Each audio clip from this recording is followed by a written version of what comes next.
Meron pa akong natirang talaba at ganyan lang ang ginawa ko. Nagpakulo ko ng tubig kasi i-steam lang natin siya.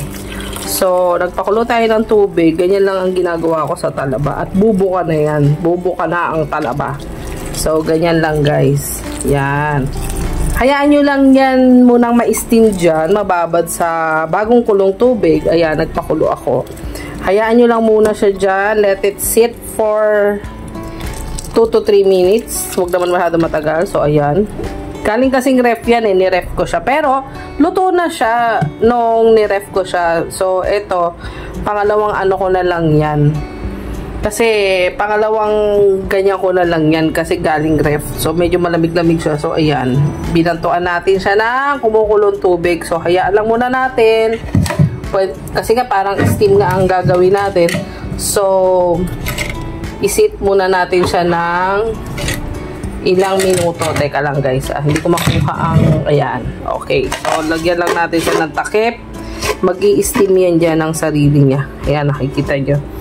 Mag-i-steam siya dyan. Hayaan nyo lang siya dyan ng mga 2 to 3 minutes.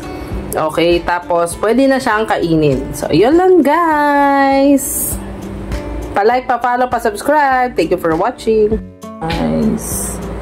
Ito tayo ng talaba at meron tayong suka. Ang sarap niyan guys. Grabe. Natin konti. Wow. Sarap niyan guys. Kain tayo. Yan ang isa pang talaba naman. Talagang niluto ko yan ha. Nagpakulo ko ng tubig. Tapos basta kulo yung tubig.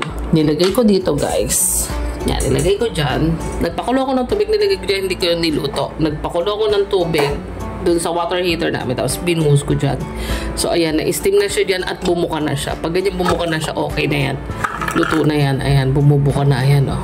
Ayan, aangatin nyo na lang yan, guys. I-open nyo, tapos, ito yung raw. Pag sinabing raw, ito yung mga hiniwali ko na nakabuka na. Yan, hindi pa luto yan, guys. So, plano ko adobohin yan. Okay, kasi ganyan na itsura ng hindi pa luto. Pero kapag luto na, makikita nyo, yan, yung lining na to, yung gilid niya is dark na. Luto na yan guys. Steam lang ginawa ko.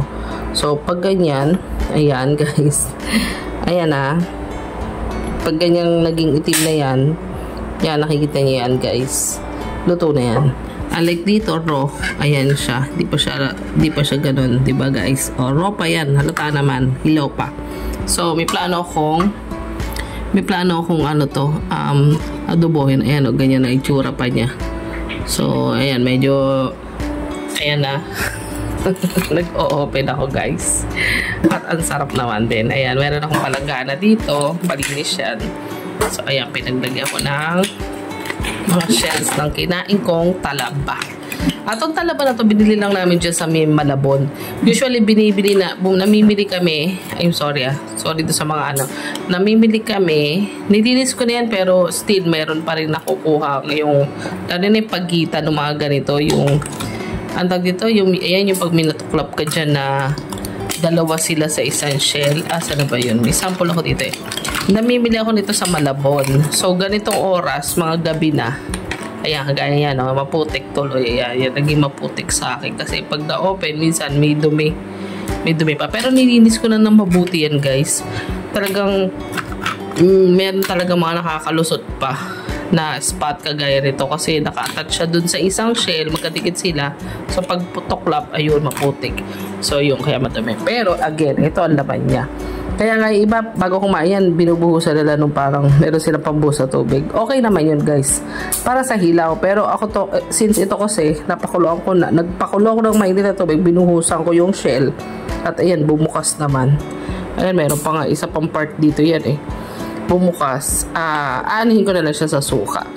So, yun lang guys. Kain tayo. Hope you enjoyed the video. Pa-like, pa-subscribe, pa-follow na Madam Ja guys ha. At ayan, bumili rin ako ng lato o seaweed. Ang ginawa ko naman sa seaweed guys, teka, ihabol ko lang guys, pasensya na sa mga nanonood, ihabol ko lang. Ang ginawa ko naman po dito sa seaweed, based doon sa napanood ko din na isang vlogger, hugasan nyo muna ng mabuti, i-strainer nyo, tapos lagyan nyo ng malinis na tubig, as in malinis na tubig.